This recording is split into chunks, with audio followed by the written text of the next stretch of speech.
कमजोर की संगत आपको हमेशा कमजोर बनाएगी। कमजोर इंसान की संगत में अगर आप हो तो कभी पावरफुल नहीं बन सकते। कमजोर इंसान की अगर आप संगत में हो तो कभी तेज आपका बाहर नहीं आ सकता। टेम्परेचर का खेल होता है, तापमान का खेल होता है। एक बाल्टी पानी में 10 बर्फ के टुकड़े डाल दो, छोटे छोटे, फ्रिज से निकाल करके। एक बाल्टी गर्म पानी में फ्रिज से निकाल के 10 छोटे छोटे बर्फ के टुकड़े डाल दो, क्या होगा? वो बर्फ के टुकड़े पिघल जाएंगे। लेकिन वही पानी, एक बाउल हो, छोटा सा बाउल, और उसमें आपने, वही गर्म पानी है, उसमें आपने 10, 15, 20 बर्फ के टुकड़े डाले, वो गर्म पानी नॉर्मल हो जाएगा। नॉर्मल होने के बाद वो ठंडा हो जाएगा। समझ रहे हो खेल? खेल ये है कि जिसमें ज्यादा शक्ति है वो उसकी तरह बन जाता है। और ये जो कमजोर लोग होते हैं, इनके पास वो स्ट्रेटेजी होती है कि मजबूत आदमी उस स्ट्रेटेजी को कई बार समझ नहीं पाता है और कमजोर की लपेट में आकर के बर्बाद हो जाता है। अब सुनो, लेसन आपको समझाता हूं स्टोरी के माध्यम से। जब पांडव गौरव बचपन में द्रोणाचार्य के आश्रम में सीख रहे थे, उसी टाइम पे वो एकलव्य वाला कांड हुआ था। एकलव्य का कांड तो आपको पता ही है, अंगूठा मांग लिया था द्रोणाचार्य ने, और पूरी दुनिया उसका कारण ये जानती है कि द्रोणाचार्य अर्जुन को सर्वश्रेष्ठ बनाना चाहते थे, इसलिए एकलव्य का अंगूठा मांग लिया था।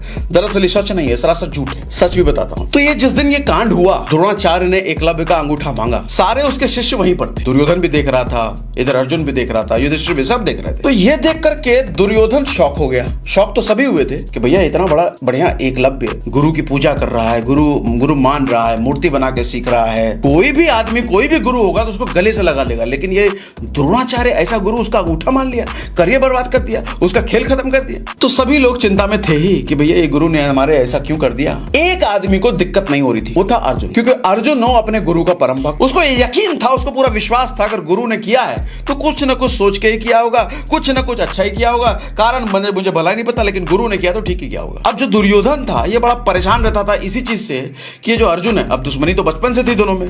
दुर्योधन परेशान रहता था, ये अर्जुन जो है इसकी द्रोणाचार्य से बहुत पड़ती है, गुरु से बहुत पड़ती है, गुरु इसको बहुत मानता है। और दुर्योधन चाहता था कि ये ऐसा ना हो, अर्जुन बर्बाद हो जाए, पिट जाए। अब दुर्योधन कमजोर था, अर्जुन धनुर्विद्या में भी, बुद्धि में भी, बल में भी अर्जुन से हर चीज में कमजोर था। तो अर्जुन से लड़ ना सके, अर्जुन को सीधा सीधा परास्त ना कर सके, अर्जुन को धनुर्विद्या में वो चैलेंज ना कर सके, तो करे क्या? कमजोर था तो करे क्या? अब समझो ध्यान से मैं जो कह रहा हूं, कमजोर आदमी की स्ट्रैटेजी होती है, ध्यान समझो जो कह रहा हूं। कमजोर आदमी को, मजबूत आदमी को हराने की स्ट्रैटेजी होती है, मजबूत आदमी को अपनों से अलग कर दो। मजबूत आदमी की मजबूती उसके अपनों के साथ में होती है। अगर उस मजबूत आदमी को आपने अपने अपनों से अलग कर दिया ना सर, वो मजबूत आदमी टूट जाएगा। मजबूत और गुणी इंसान को कमजोर करने का एक ही तरीका है, उसको अपने अपनों से अलग कर दो, उसकी ताकत कमजोर पड़ जाएगी। दुर्योधन चूंकि बचपन से शकुनी के साथ रहा था तो कूटनीति उसको अच्छे से आता था, उसको समझ में आ गया भैया ये ताकतवर आदमी है अर्जुन। तो एक काम करता हूँ, द्रोणाचार्य से बहुत पड़ता है ना इसका, इसी से अलग करवा देता हूँ। गया अर्जुन के पास, कान भरना शुरू कर दिया कि अरे देखा भैया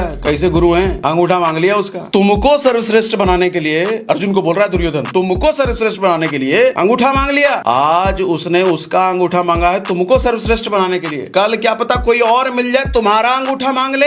कोई भरोसा नहीं है इस गुरु का, ये गुरु गड़बड़ है। तो शुरुआत में तो अर्जुन नहीं मांग रहा था, लेकिन बार बार सुनते सुनते सुनते कान में जा रही ये बात, अर्जुन दुर्योधन बोले जा रहा, तो अर्जुन को भी लग गया हाँ कुछ बात में तो सच्चाई है, गुरु गड़बड़ है। हालांकि अर्जुन में इतनी बुद्धि थी, इतना संयम था, वो पूरी तरीके से अपना आपा नहीं खोया। ये सुन, ऐसा गुरु के सामने फैल नहीं गया, तुमने ऐसा कैसे कर दिया। वो रोते हुए गुरु के पास गया, गुरु को यही बोला कि मुझे नहीं समझ आ रहा भैया, ये आपने ऐसा क्यों किया, मैं समझना चाहता हूँ इसका कारण। तब द्रोणाचार्य ने उसको कारण बताया कि देखो जो एकलव्य था ना, जिस राज्य से बिलोंग करता है वो हस्तिनापुर का दुश्मन राज्य है। हस्तिनापुर कौन? जहां से कौरव पांडव बिलोंग करते थे, जहां से ये लोग धृतराष्ट्र, भीष्म सब बिलोंग करते थे। तो हस्तिनापुर का वो दुश्मन राज्य है और मैंने पितामह भीष्म से ये वचन दिया है उनको कि मैं किसी भी तरीके से आप लोगों को ऐसा तैयार करूंगा कि हस्तिनापुर का प्रोटेक्शन हो पाए। तो हस्तिनापुर को प्रोटेक्ट करने के लिए मुझे अपॉइंट किया गया है। मुझे जो फीस मिल रही है गुरु की ना, वो हस्तिनापुर को प्रोटेक्ट करने के लिए मिल रहा है। तो मैं कैसे किसी भी हाल में एक ऐसे बच्चे को अडॉप्ट कर लूं, एक ऐसे शिष्य को अडॉप्ट कर लूं, एक ऐसे शिष्य को शिक्षा दूं जो कि कल को हस्तिनापुर को बर्बाद करने वाला बनने वाला है। ये सोचकर मैंने उसका अंगूठा मांगा। तब अर्जुन को एहसास हुआ बाप रे बाप, ये अपना द्रोणाचार्य तो बहुत दूर की सोचता है,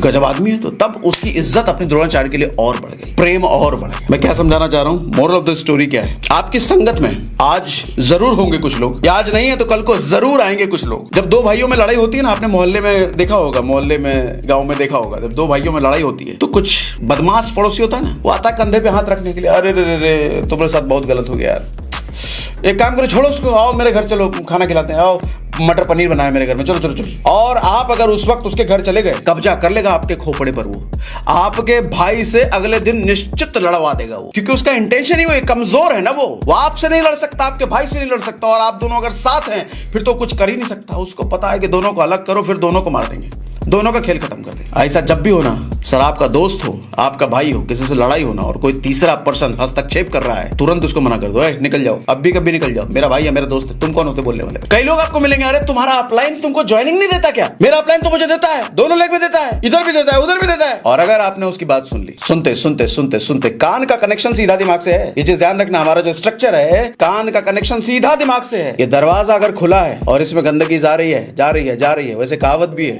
घड़े में रखे पानी से अगर बदबू आ रही है ना, इसका मतलब किसी ने उसमें गंदगी डाली है। ये घड़ा है हमारा, इसमें जितनी गंदगी जाती रहेगी, जाती रहेगी, जाती रहेगी, यहां से बदबू आएगा। हमारे जुबान, हमारे शब्दों से बदबू आएगा, हमारे कैरेक्टर से बदबू आएगा, हमारे बिहेवियर से बदबू आएगा, अगर गंदगी को अंदर जाने दिया तो। ऐसे मामले पर ना सुनना ही नहीं। वही अगर कह रहा नहीं हमारा तो ये, तुम्हारी कंपनी में थाईलैंड 1 लाख पे है, मेरी कंपनी में तो 50 पे है, उसको उसी वक्त बोलो भैया जूता खोल के मारेंगे, चुपचाप निकल जाओ यहाँ से, चुपचाप निकल जाओ। तुमने 50 के 5 पे आया होगा, तुम्हारी कंपनी है ही चिंदी चोर, निकला। अगर आपने उसकी बात सुन ली ना, जब 50 पे आया, कैसे जरा बताओ तो कैसे? और आप सुनने लग गए, वो बताने लग गया, आप सुनने लग गए, वो बताने लग गया, गंदगी जा रही जा रही जा रही, धीरे धीरे कब्जा हो जाएगा। आपको अपने अपलाइन से अलग कर सकता है, आपको अपनी कंपनी से अलग कर सकता है, आपको अपने प्रोडक्ट से अलग कर सकता है, आपको अपने परिवार से अलग कर सकता है। और जिस मोमेंट उसने अलग कर दिया, उसकी जीत हो गई और आप हार गए। मजबूत आदमी की मजबूती इसी में है कि वो अपनों से साथ ना छूटे उसका। जिस दिन अपनों से साथ छूट गया, वो कोई भी कब्जा कर लेगा उस पर। अंग्रेज यही तो किया ना हिंदुस्तान पे।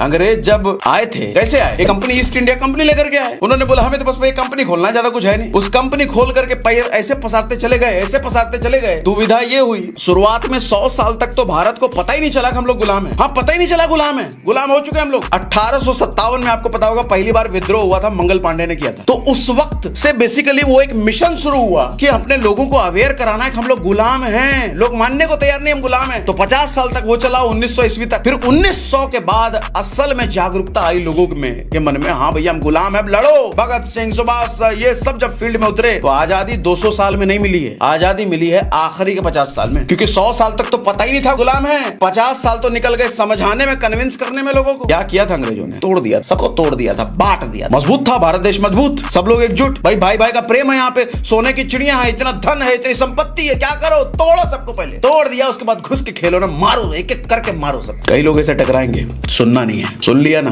बर्बाद कर देगा वो। मेरी बात से एग्री करते हो? चैट पे मुझे लिख के बताओ अग्री, चैट पे लिख के बताओ अग्री। ये सारा देखो मन का खेल है, ये सारा चोट मन पर पहुंचाएंगे, कभी लोग, कभी परिस्थितियां, कभी आप खुद। मन पर नहीं हावी होने देना। इनर स्ट्रेंथ, मजबूती मन से है सारा कुछ। अपने से कमजोर लोगों से दोस्ती नहीं करने का, कभी भी नहीं। जलन की भावना होने लग जाएगी उनमें, और वो जलन की भावना कौन सा षड्यंत्र उनसे करवाएगी आपको समझ भी नहीं आएगा। गुरु पर कभी शक नहीं करने का। बुरे लोगों की बात किसी भी हाल में सुनना ही नहीं है, मानना तो छोड़ो दूर, उनसे डिस्कशन तो छोड़ो, कभी सुनना ही नहीं। सुनते सुनते कब आप चपोट में आ जाओगे आपको पता नहीं चलेगा।